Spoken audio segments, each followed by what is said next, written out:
Okay, I'd like to welcome everyone to diving into the Microsoft Dynamics AX 2012 security model.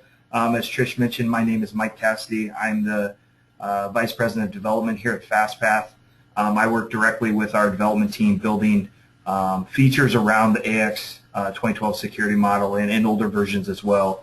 And those features are really tied to being able to produce security reports and segregation of duties. However, today we're going to focus on the actual model, how it's changed from AX 2009.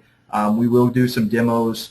Some of you that maybe have sat through this before, we're going to kind of have a little bit of variety of the basic stuff, and then also get into some of the more detailed concepts so that for those new people here that haven't seen any of these presentations before, they'll get some good value and hopefully add some value for those that have sat through this presentation before. So that's just kind of our agenda. As I mentioned, we're going to do the security overview, and then we'll do some actual demos inside of AX. So our typical audience, what most of you probably are either on AX 2012 or you're on AX 4 2009 and you're thinking about upgrading, and so you want to kind of get an idea of what the differences are going to be and what that path is for upgrading. Also, security administrators and developers are very often involved with this process. So those are the typical audience for this presentation. So here's the picture of our AX 2012 security model. Most of you have seen this before. If not, for those of you in AX 2009, it is entirely different from AX 2009. We don't have groups or domains any longer. We have roles. We have a hierarchy, and it's made up of roles, duties, and privileges. Roles are what we assign to users. We can see those here at the top. That's going to be basically a job, someone's job in the organization. Roles consist of duties. Duties are a group of privileges that produce a job function. Those duties link to privileges. Privileges are just smaller level tasks within that function. So it's just kind of breaking down the pieces and elements of that duty. And then down here at the bottom, you'll notice we have our securable objects. When we talk about securable objects, we're talking about forms, tables, menu items, those different elements. And with the security model, what Microsoft has done is try to bring us up out of the lowest level, those securable objects, and give us kind of a little bit higher, more abstract level to set up our security so we don't have to understand all of the tables and all of the securable objects that we had to understand in AX 2009. A couple things to point out before we leave this screen. You will notice I talked about roles and duties are assigned to roles and privileges assigned to duties. You will also notice that there's a line going over here from roles to privileges. It is possible to assign a privilege directly to a role, and I'll talk a little bit later about the impact of that. Also over here on the left, we have a concept called process cycles. Process cycles are they're not a security container necessarily. They don't necessarily impact our security when we assign it to a user. They are just a way for us to group our duties. So we can set up a group of duties so we can easily find those as a security administrator. And just to give you an idea of the number of elements in each of these containers, out of the box, there's probably 80 or 90 roles in AX 2012. There's about 700 or 800 duties, and when we get into privileges, we're talking thousands, so probably 6,000 or 7,000 privileges, and then 25,000 securable objects. So this process cycle, it's just a way for us to take those 600 or 700 duties and kind of group them so we can easily find what we're looking for when we're working in that model. Here's a few things that, just general things that are new for those of you on older versions. In AX 2009 and 4, we didn't have anything provided out of the box. So there were no roles, or I'm sorry, groups provided. It was just the admin group. In AX 2012, we do have templates. So there are templates, roles, duties, privileges delivered with AX 2012. You can modify those, or you can create duplicates, copy those, and work off the copies. In most cases, it's recommended that you copy a role and use the copied version rather than modifying the out-of-box roles. And we'll talk a little bit about why as we go through this. Those roles are going to be system-wide. So you will assign a role, so you can assign accounts payable clerk to an end user, and then within that assignment, you can restrict that user to only have that role in specific legal entities or companies. So again, we get rid of that domain concept we used to have, and now we can go in and explicitly say this user is an accounts payable clerk in the U.S. organization or U.S. legal entity. And then at the bottom, there's just a little bit there. Just be aware that when you are setting up customizations, be aware that your developers do come into play in that scenario. I've seen a lot of cases where, and this was very early on with AX 2012, where partners or consultants were developing and delivering customizations for customers, and they weren't taking into account the security side. They weren't building the privileges that were necessary for those customizations. So end users had a difficult time implementing those customizations because the correct security artifacts weren't provided. So anytime you're developing a customization, make sure that you are building privileges for that customization, or no one will be able to use it except for the system administrator. And the reason for that is in AX 2012 we have a pessimistic security model, meaning no one gets access unless they're explicitly granted access to that object. In AX 2009 we had an optimistic security model, so everyone got access to a customization unless we added a security key to lock that down. So if we didn't assign a security key, everyone got access. That's not the case in AX 2012, so be aware of that situation. Record level security, that's something that's still available in AX 2012. However, it's no longer going to be available after AX 2012. It's being deprecated. The replacement is extensible data security policies. XDS is very powerful. There's a lot you can do with it, but be aware there is a performance cost to anything you do around that. So you always want to test that under load to understand what the performance hit will be based on applying that XDS policy. So what XDS policies are really going to give you is, for example, if you have a branch location in California and you want the salespeople there to only see their sales orders only for their branch, you would use some sort of XDS policy in order to apply that for those end users. And there are some white papers and examples out on the internet that you can look up as well. Another new feature in AX 2012 is the ability to use secure Active Directory groups in AX 2012. So now we can configure an Active Directory group, assign roles to that Active Directory group, and as users get membership of that role in Active Directory, they will automatically inherit all of the roles assigned to that group inside of AX. So in prior versions, we only had AX Active Directory users. We didn't have support for groups. So that is new in AX 2012. When we start talking about security reporting, it's very limited. We've seen this in prior versions as well. There's not a lot of security reports out there. There are some reports you can run in the AOT, and we'll cover those today. I'll show you some examples that can be very valuable when you're setting up security to understand where access is being granted within a role. However, there's not really good reports for audit and compliance, an audit and compliance perspective, I guess. There's not really good reports provided out of the box. And also the upgrade path, you're really looking at re-implementing security if you're coming from an older version. There really is no upgrade from a prior version to AX 2012 for security. Segregation of duties. This is a feature that's provided in AX 2012, and I do just touch on this because it is functionality that we do provide here at Fastpath. However, our tool is entirely different than the SOD tool you will see inside of AX. But just to give you a little bit of information on that tool, it is provided out of the box. It's a preventative control, so it's looking at stopping you from assigning security. It's going to notify you up front if you violate a rule, as opposed to being a detective control.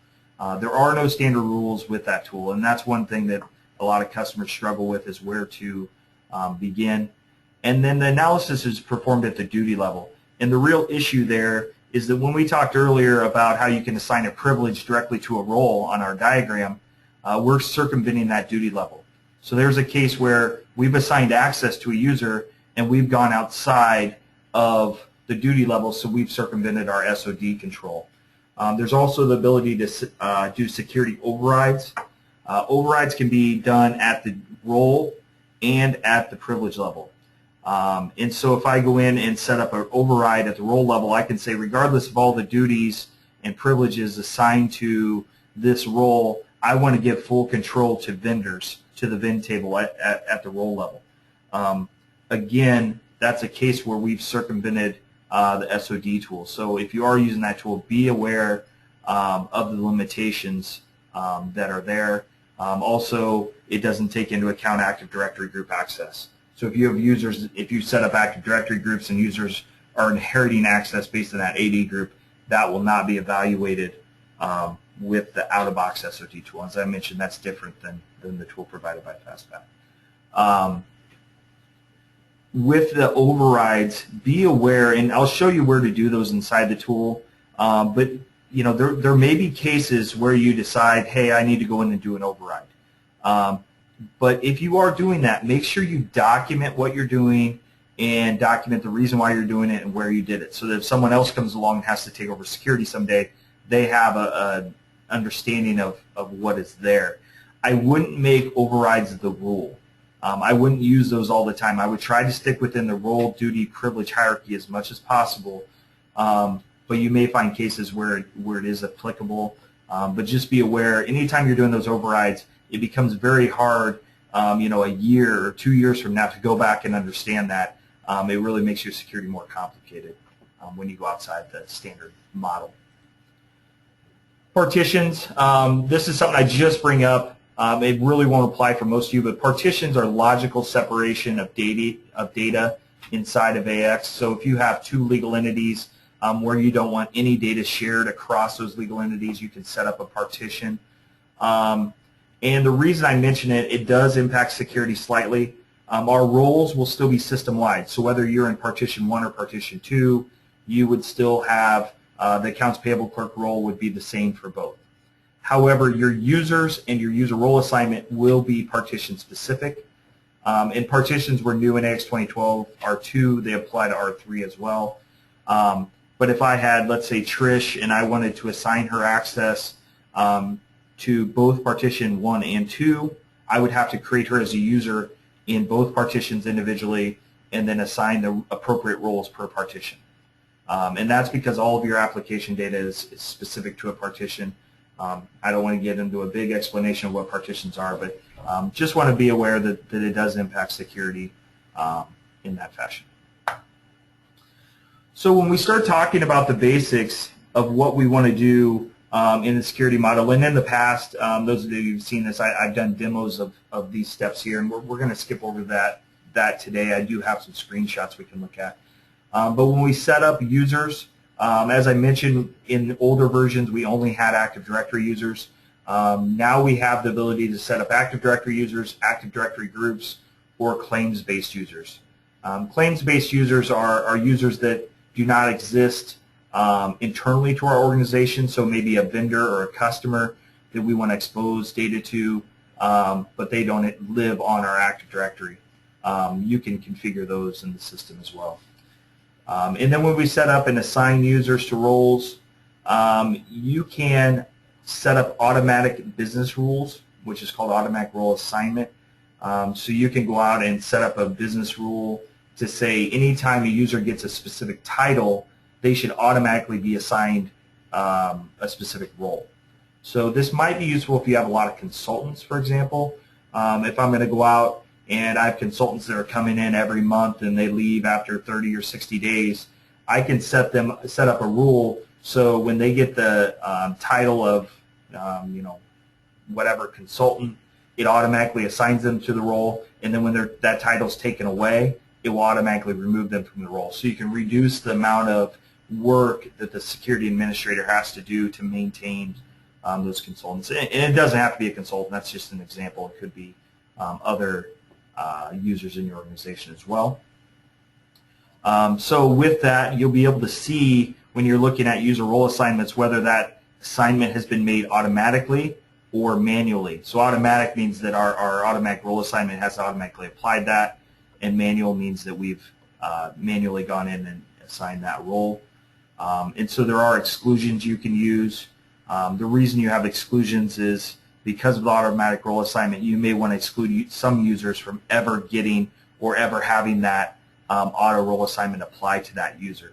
So I could exclude maybe someone from ever getting the accounting manager or system administrator roles, just to be as a preventative measure.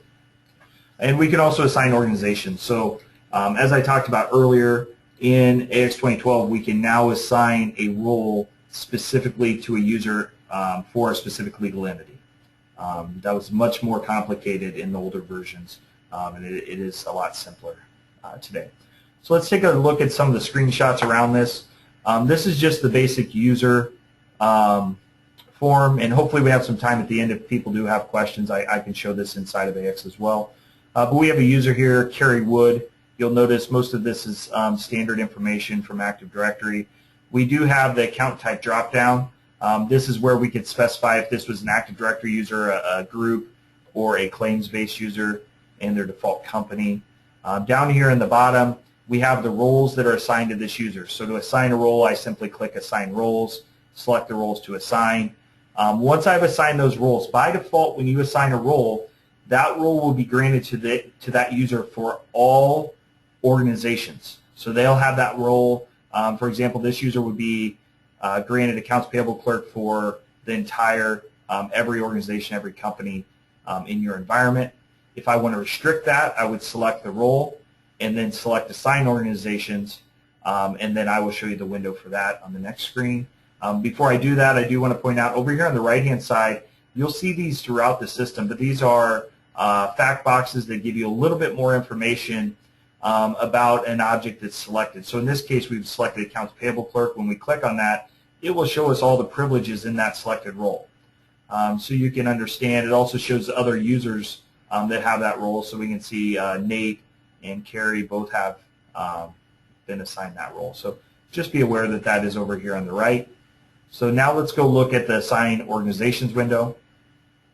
So we selected Assign Organizations. By default, when you assign a role to a user, it will have this top radio button selected, which is grant access to all organizations. If we want to restrict that, we will select grant access to a specific organizations, and then you can either use your new organizational hierarchy or you can look for legal entities. I apologize, this environment is a pretty out-of-box environment that doesn't have any test data set up. So we have our company accounts data company. I would simply select that and click grant, and it would add it to the bottom. And at that point, I've restricted that user's access to accounts payable clerk to only the company accounts data, so they wouldn't have it for all organizations at that point. There is also another way to assign roles to users. So what we just looked at is when you manage an individual user. The screen we're looking at here is if I wanted to manage it from a role perspective.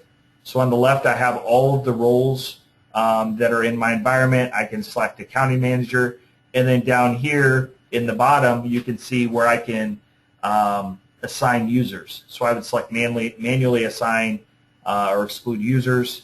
That will give me a window where I can check off the users that should have access and assign them. I can still do my organization assignment as well.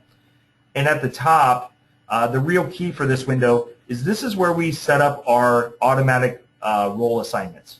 So if I do have, the consultant scenario I mentioned earlier, I want to automatically assign some roles when someone gets a title. It doesn't have to be title. That's just an example. What you'll do is you'll come in here and you'll add a rule. And when you add a rule, you will be asked to build a query, which would just be a standard query inside of AX. It'll be based on your user info. And you can tie that out to any field business data in your system. And once you do that, you can define your rule, and anytime that rule is met, so the criteria is satisfied, and a user matches that rule, it will automatically assign them to the role. And then here in assignment mode, it will say automatic for any of those cases where it's automatically been assigned. So the next thing we want to talk about is what we've seen is the ability to create a user and assign roles. But the second part of that is what's within that role. So how do we manage our roles, our duties, and our privileges? And there's two ways that you can manage these. Out of the box in AX, actually I should say there's three ways. There is an interface where you can go in and manage your roles, duties, and privileges. One thing I didn't mention earlier is that those roles, duties, and privileges are part of the metadata. So they are part of our AOT. You'll be able to see them in the AOT just like you would any of your other objects such as menu items or forms. So we can manage it both from the front-end interface and from the AOT. We can make modifications to our role, duties, and privileges. The third type is the security development tool, and I will be talking about that and doing some demonstrations of that later, so I will cover that when we get there. So when we talk about roles, duties, and privileges, these are just a few tips that I like to point out. When you're looking through the interface, look for the icons. And the importance there is that you can assign privileges directly to roles, so the way you can tell when that occurs is by looking at the icons and identifying that it's a privilege icon that's been assigned to a role. You can also assign roles directly to roles, which gives us a sub-role scenario. That is possible, and there are a couple cases out of the box where that's been done. The privilege role assignment we've talked about, there are examples out of the box where that's been done as well, so just be aware of those. And then the override permissions, that's where we can do field level security. And as I mentioned, I talked about overrides earlier, but overrides can be done at either the role level or at the privilege level. My recommendation would be if you're going to do an override, you should do it at the privilege level, because when we talk about privileges, they're really the building blocks. So I have a privilege that's consumed by duties, and those duties are consumed by roles. That's building up to the role. If you do overrides at the role level, you're doing a one-off thing, where if I build a privilege, it just seems easier that you can tie that through your hierarchy and understand that this privilege was specifically designed to limit field level security, and we can identify that in the description of the privilege. So here's a look at the actual role window where we manage roles, and as I mentioned, this is inside the interface. I will show you the AOT a little bit later. But here on the left, you can see the icons. As I mentioned, these are the role icons. We've selected Accounting Manager. In the center and the bottom, you'll notice that the ones with the check in them, those are our privileges. And then, or I'm sorry, those are duties. So the padlock and the check are our duties. And then we also have one here that's just a key. That's a privilege. So in this case, we can see that there's a duty called Inquire Taxes Matrix and a privilege called Maintain Accountant Information that have both been assigned directly to Accounting Manager role. So be aware that those are both there, and that's a good way to identify those. Also, if you select a role, up here on the top is the override permissions area. So this is where you can go up and actually do the override, as I mentioned, whether it's a field level override or it could be a table or menu item as well. But you can do that in this window, in this interface. The second look here, this is the privilege, manage privilege window. This is where we manage both our duties and our privileges. It's the same window. You'll see the icons as I mentioned. We've expanded out the Maintain Vendors Master, and we've come down and selected a privilege named Maintain Vendors. Once we've selected this privilege, here on the right, this is where we can actually manage access within that privilege. So when you're setting up access within a privilege, you're going to be granting access to menu items. And for each of those menu items, you can grant view, edit, create, or full control. So all of that can be done here on this interface, and we will be showing other interfaces that you can do that as well here in a moment. Okay, so let's talk about the security development tool. Part of the reason that I skipped over demoing the other screens is because we've seen those a lot. They're provided out of the box. There is a number of demos out there. Actually, there's a prior version of this presentation available from Fastpath as well if you're interested that does go through a demonstration of those. The security development tool is a feature, it's a tool provided by Microsoft. However, it's not included with your out-of-box deployment. You have to go out and download it from information source and then import it into AX as a model file to have that in your environment. But the reason I want to focus on this is the tool that we've got the most feedback of being a successful tool for implementation for our customers. So most customers, once they get this tool, this is what they're relying on to actually go out and set up their security and implement security in their environment. A few features of this tool, it does allow you to go out and record. As you click through the application, you can actually track what you're doing and be able to build privileges or duties based on that recording. You can also open test workspaces, so you can go out and you can test what it's going to look like when you open a role. So in our older versions, the only way we could really test a group was we had to go build the group, we'd create a test user in Active Directory, create that test user inside of AX, that we'd have to log in as that user and or assign the group to that user, log in as that user and test AX to see what the functionality was. In AX 2012 with the security development tool, I can be logged in as my normal user and I can launch a test workspace in the context of a role. So I could say launch this as the context of the accounts payable clerk, and I can go through and test and validate without doing all those extra things of creating test users. One thing that is limited for this is the ability to test multiple roles, because when you go out to test, you can only test for a single role at a time. There's one workaround you can use if you want, and that's the sub-roles. So you can create a test sub-role, and let's say I have a user that's going to have 5 roles assigned to them, add all 5 of them to the sub-role, and then test what, or as sub-roles, and then test my test role to get the context of all 5 of those grouped together. Just one strategy you can use if you're having issues with that. And another limitation is that the security development tool does not work if you're using AD groups. So that's definitely a limitation. You could set up another environment without AD groups configured to test in that scenario, but it is a limitation with the tool. And then we'll talk about licensing when we're in there as well. So with that, I want to go over and going to go ahead and bring up an environment. So this is AX 2012 R3. We are in the the system administration area. And just to touch quickly on, I showed you how to manage users earlier. This is where you would open that user window. There's also a security node down here in the setup area.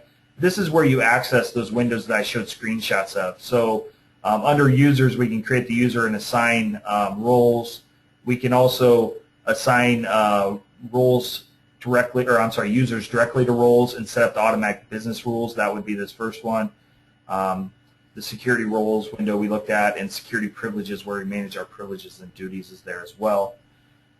When you install the security development tool, there are 2 ways to launch it. One is this menu item right here is added to your system administration area. This will launch the security development tool. And the second way is with from the AOT. So if we open the AOT, one thing you'll notice is that there is a new security node within the AOT. As I mentioned, our security is now metadata. So it's treated just like code. You can promote it like code. You can test it like code. And I encourage you, if you do have compliance scenarios to do that, really if you start thinking about it, when we're modifying security, we should be testing that security before we put it in a production environment.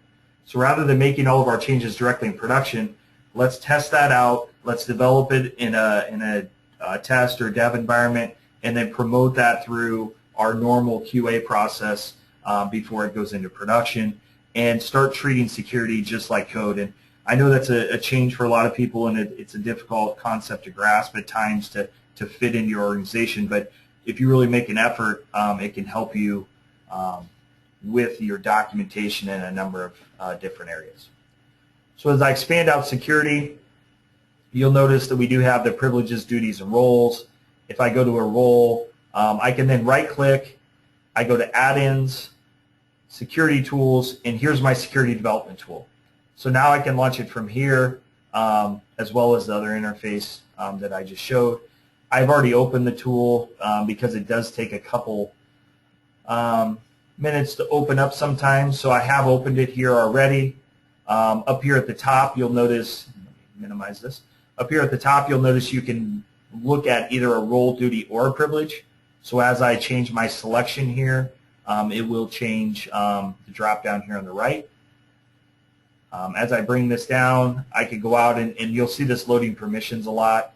In my environment's a little bit slow, so hopefully I can just select one here. And it is hanging a little bit, so I apologize for that. While we're letting that load up, let's see if we can get that. There are a couple things I want to point out. You'll notice that you see this current user license type. This is the area that I talked about earlier where licensing is available to be seen inside of the security development tool. You also see that in the grid when it loads here on the right. However, in order to populate that and make this row show up here with the license, you do have to click the Load Additional Metadata button at the top. And I've done that prior to our presentation today, so that would already be loaded because it does take a little bit of time as well. So you'll notice the license types are over here. There is a column that has all of those. With our license types, one thing to point out, licensing is determined based on user access in the system. So when AX goes out to determine what license type a user needs, they will look at all the roles assigned to a user, the duties, privileges, all the way down to the menu items. And when they get down to menu items, which they term as entry points, most of them are menu items. There are some web menu items and service operations. But what it will do is go out to the AOT and look at those menu items, all of the menu items for a user, and say, what's the highest level required for this user? So if a user has one menu item that requires enterprise level access or license, that entire user will be required to have an enterprise license. So you do want to understand, as you're making changes to your security, you could be impacting your licensing model. Now, AX isn't going to turn off and shut down your system if you violate your license. However, they do ask you to provide reports. I believe it's at least once or twice a year, maybe quarterly. I'm not sure. Your partner would probably be able to tell you that. But they will ask you to provide those reports to validate you're within your licensing with the licenses you've purchased. So just be aware that making changes to security does impact your license, which ultimately impacts your cost to do business. So when we start looking here, we'll notice we have the rich client area here on the right, and this is one of the things people really like. This is more what they're familiar with. They can see all of the modules when they're setting up security. So when I go over here, I can expand out accounts payable. Within accounts payable, I can see that there is, the common vendors and our all vendors, for example. When I select this, you'll notice that it did highlight that specific item in our list. So I can see when I select this, the entry point, this is a menu item display, the physical name is VIN table list page. We have view access within this role to that object. We can also see the labels, so the labels all vendors, and the license. So if you have access to this, you need to have a task user license. One of the things to point out here is that there are a number of right-click menu items when you right-click on one of these. So if I want to do expand all children, what this will do is take this menu item and it's going to expand it out so I can see all of the underlying menu items that may exist on that form or the form that that's linked to. So I can understand all of those, and seem to be loading there, but it will allow you to expand that out and see everything that's there when you do that. Another option is you can right-click here and you can go out and see if I select reference duty, for example, this will show me the duties assigned within the role. So we're in accounts payable clerk role. This shows me the duties in that role that give me access to that specific item. So those are the duties that give me access. I can also see privileges. So these are the privileges assigned there as well. And then that will allow me to drill down in. So for example, if I wanted to understand how I'm getting access to this, I could right click and go look at those two. And I'll show you how to walk through the AOT here in a moment and take that a step further when we do that. Also up here on the top, there's the ability to open the security text workspace. So this is what I mentioned earlier. I can open a workspace in the context of the accounts payable clerk, and then I can go in and see what the user experience would be for that user while I'm based on the security profile for that user. So that can be very useful from a testing perspective. We can also record. And the advantage for recording is if I select Start Recording, looks like I had a recording going, so I'll go ahead and I'll start recording. Once this changes over, now I can see that the recording is going because the stop's available. I will go back to my AX client. In here, I can click through any items that I want to click through. So let's say I want to go to accounts receivable. And what I would be doing is this is additional functionality that I want to be available for this role. So for example, let's say I want the accounts payable clerk to be able to go out and open customers. So this is our customer window. I apologize, as I mentioned, there's no data in here. But we could click the new customer button. That's going to open a window. We'll just go ahead and cancel out at that point. And let's go back to our security development tool and see what was recorded. So when I click Stop Recording, at this point, it's going to build a profile of all of the menu items, which are what we need to add to a privilege to give us access. These are all of the menu items that were touched while I went through that process of going to customers and opening the Create Customer window. You will notice that there are more items in this list than necessarily what I exactly specifically clicked on. That's because there's a lot of different fact boxes in different areas on Windows that get hit when you click those. So it does load up everything. At this point, I can select all of these. I can then right-click and do Set Entry Points.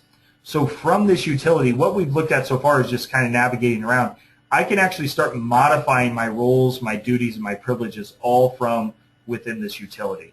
So when I select Set Entry Point Permissions, that's going to open a window. I can see it doesn't let me scroll or expand down. But as I pull this down, I can see all of the entry points that were included in my trace.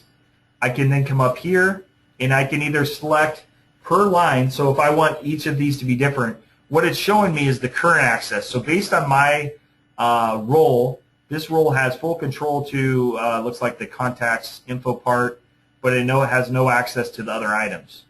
So in this case, I want to grant this additional access to the role.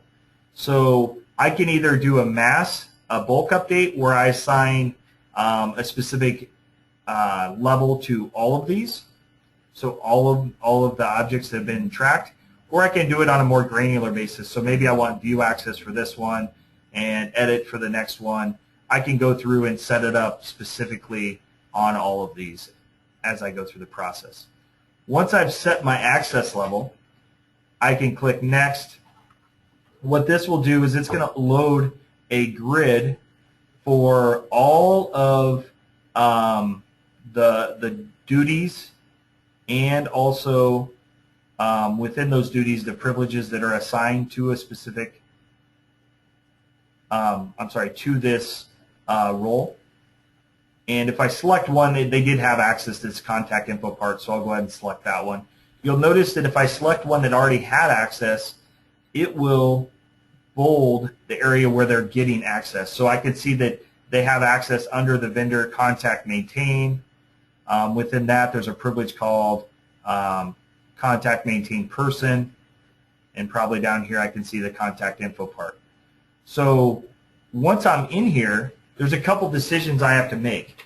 Do I want to modify this existing privilege to have less than full control? Let's say we want to reduce that down to another level, or if I wanted to increase the level. What I have to decide is, do I want to make the modification and apply the entry point access I've specified, and in this case it's the same, but if I would have set a new access point or net access level, I can either apply it to an existing privilege, but be aware this is a building block. So if I modify this privilege and it's consumed by multiple duties and multiple roles, I'm impacting all of those duties and roles. So I want to be aware of what I'm doing when I go through this process. The other option that I may want to choose is that I can choose duplicate selection and remove original. And what that will do is it will actually make a copy of this privilege. It will then remove this privilege from the vendor contact maintain role, or I'm sorry, duty, and add the copied version to this specific duty, and then I can make the modification. That way I didn't modify my out-of-box privilege, and I didn't modify any of the other roles or other duties. I should say this duty could be used by multiple roles, so that still could be an issue. But you can see how the hierarchy comes into play, and we want to be aware of that. But as you get used to this tool, you'll be able to easily go in and create new duties, modify, make copies, whatever it may be, much easier than what you typically experience in the standard interface for AX. You can also, as I mentioned, you can create new privileges. You can duplicate the duties within here. And if I go to the very top, I could create a new duty. So what I may want to do is say, you know what? I don't want to modify any of the existing items. I want to create a new duty, and then I'm going to create that duty, and then within that duty I want to create a new privilege. And as I go through that process, now I've modified this role without modifying any other role in the system. So I know there's a lot of different levels here. I'm just trying to expose you to all of them so you can understand how you can go through and start playing with this tool to understand where you can set up security.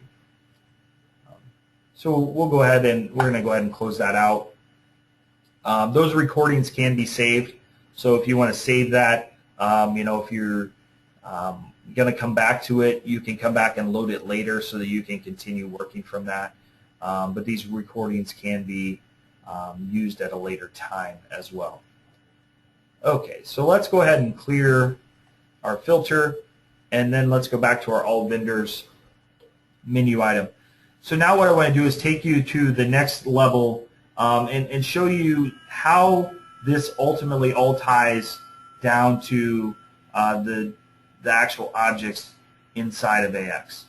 So when we talk about a role, as we talked about, we have the role duty privilege, and really within that privilege we're only granting access to a specific menu item.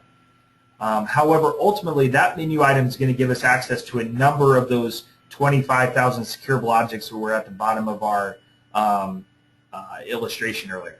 So it could be tables, it could be forms, it could be a lot of different objects.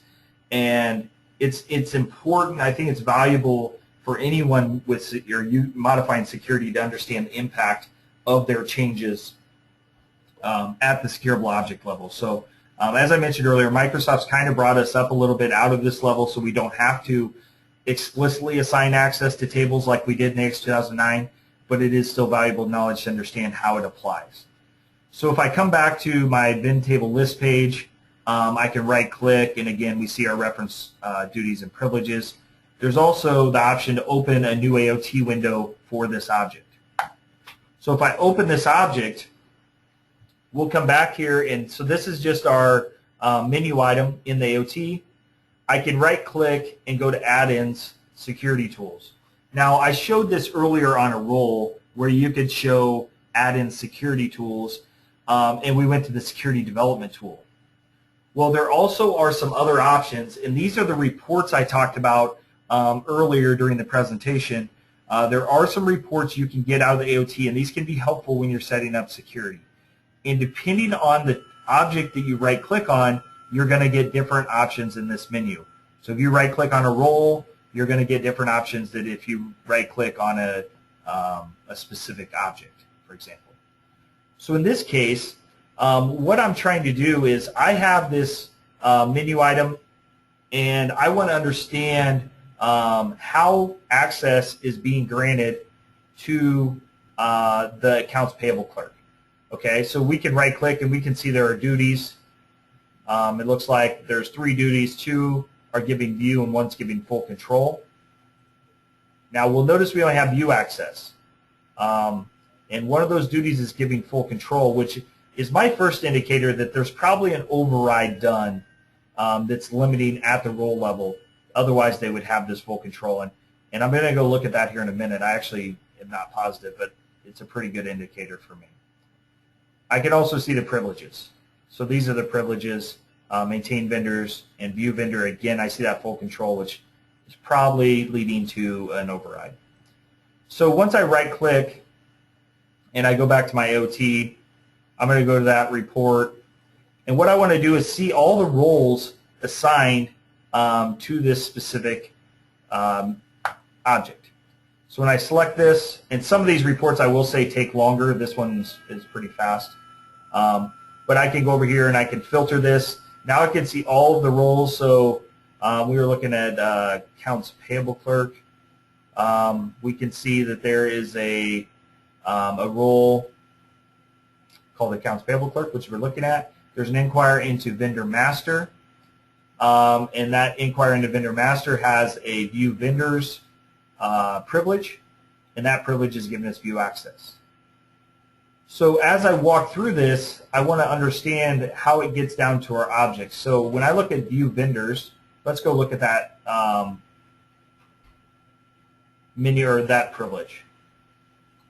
So let's go ahead and close this. I'm going to go find my privilege for view vendors. And this is because I'm in the OT, it is by physical name, which is Vend Table View. And we can see over here on the right in the label, it is View Vendors. If I don't click on it, I can expand that out. When I go into entry points, I can see that there is a Vend Table List page right here. This Vend Table List page is a menu item display. If I look at my properties on the right, and it opens an object named Vend Table List page as well. So let's go up and look at our menu items. So if I go into menu item display and go to Vend Table List page,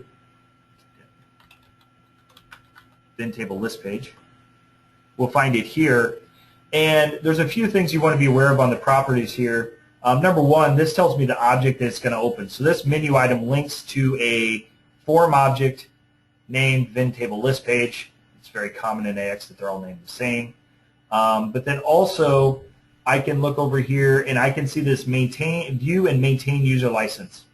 So this is where that task license requirement is coming from. Those are properties on the menu items. So as I talked about earlier, all of the menu items assigned to a role up to the user determine that user's license type. And if you have view access to this menu item, you require task. If you have maintain, which is above view, so edit, create, full control access, it would be the maintain. In this case, they're both task. So now we know we're looking for a form named Vend Table List page. If I were to go up to my forms, I go to a form named Vend Table List page. And within this form, I'll notice this is all standard. We've always seen in every version of AX, the methods, data sources, parts, designs. What's new in AX 2012 is this permissions. So when I expand out permissions, you'll notice there are 4 permission sets. One for read, one for update, one for create, and one for delete. So as I look at these permission sets, I know that I had read access or view access, and you will see that on the interface it says view, and in the AOT it says read. They tie together, but it's just a naming difference between the development area and the front end. So what I know is that I have view access to this form, which means I get the read permission set. So when I expand out this permission set, now I can see all of the tables that I'm getting access to. So this is where your actual objects are. They're down within the targeted object of the menu item. So the menu item opened this form, and it opens this form with read access, which means I have an object down here for vendors, the VIN table. I'm getting an effective access over here on the right for read. So I can see all of that. It's just, and the idea here is I'm just trying to expose you to where this is all ties together. If you were to have update, create, or full control access, you would go to one of these other permission sets. So if I had full control to the same menu item, it would open the same form, but it would go to the delete permission set, which ties to full control. Then I could go to my tables, and now I can see over here in the details on the properties that I would have full control of that VIN table. So the access level you set at that menu item level in your privilege ultimately determines the access you get to the 25,000 objects that we talked about at the lower level. So this part here, I know it's a little bit deeper dive. For those of you that aren't familiar with AX or the AOT, you know, you may be a little bit over your head. But you know, it's important to understand, and someday as you work with this more, you know, and you get a chance to go back and play with this, you're going to be able to tie that together, and it will help you down the road to be able to understand those. So when we go back, a couple things I do want to show before we finish with AOT here is that in our duties and privileges and roles, when I expand these out, if I were to go to the, let's say the budget clerk, I expand this out, I can see the duties within this budget clerk.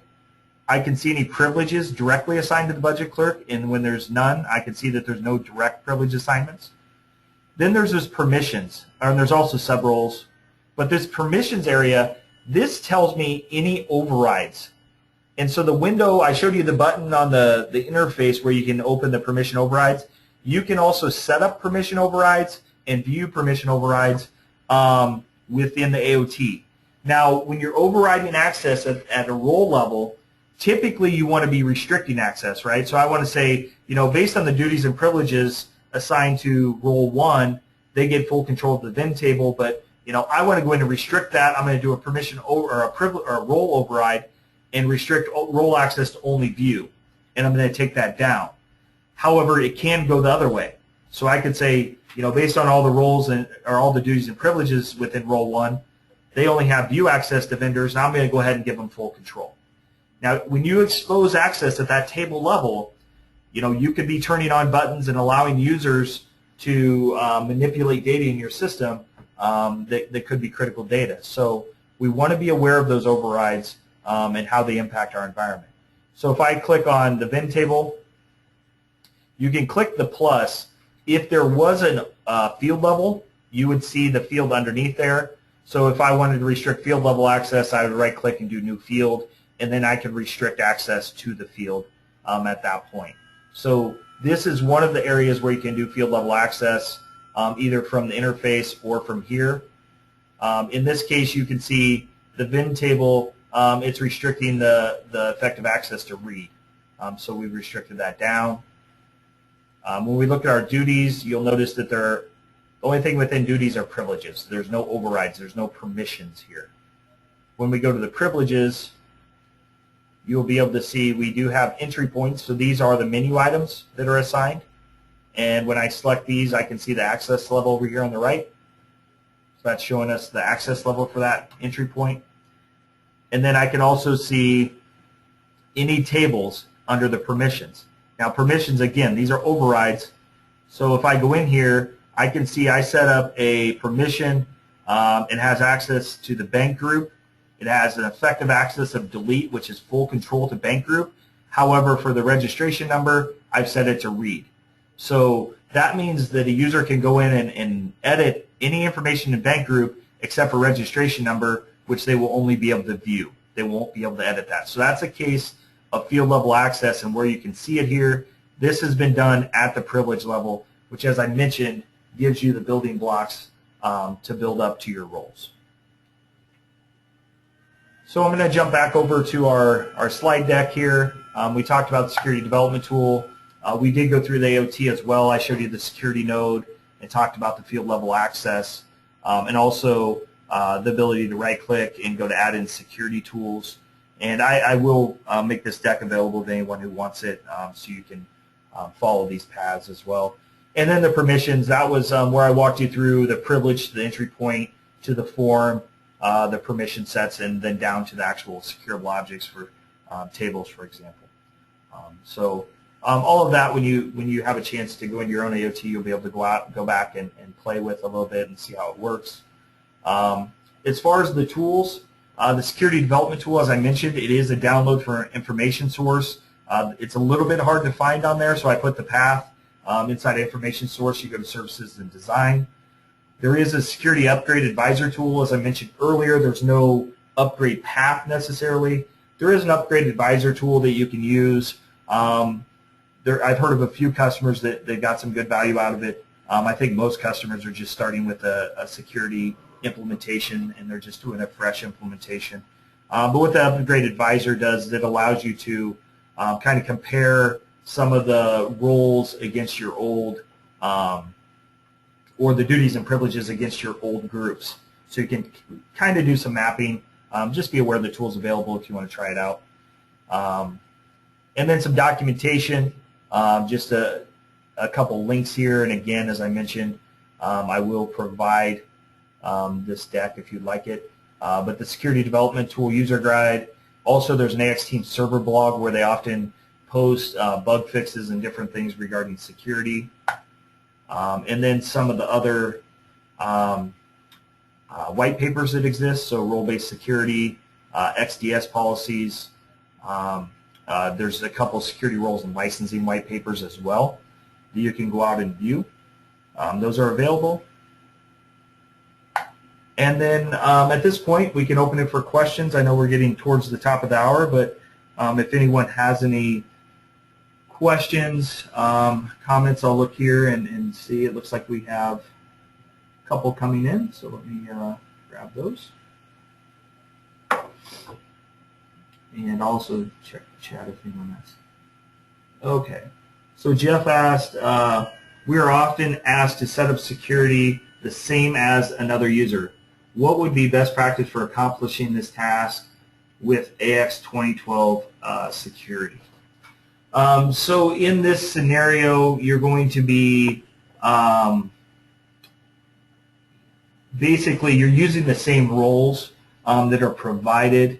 So you're going to have to go in and look at the user and then just apply it and assign that to another user. If I go back to my environment, there is no copy for the users, so you really have to go in and look at the first user in question and then apply it to the second user. So if I go to users, I can see there's a Kerry Wood user. I could view what's assigned here, but there is no copy functionality. So in that case, Jeff, you would have to